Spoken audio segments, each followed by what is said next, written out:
প্রথমে ভিডিও দেখো, তারপরে আমি কমেন্ট পড়বো। চিড়িয়াখানা, আসামে চিড়িয়াখানা, আর এখানে দেখো এত বড় পরোটা পেয়েছে, আর এই পরোটাটার দাম 40 টাকা।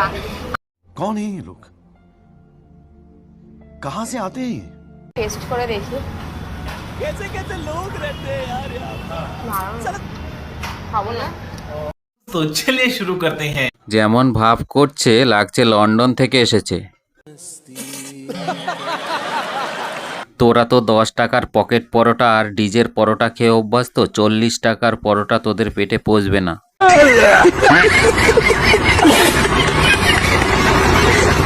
যত সব ঢং এই মেয়েগুলোর। ঠিক বলেছো। মামনি, তুমি 5 স্টার হোটেলে যাও। বাত তো সহি है।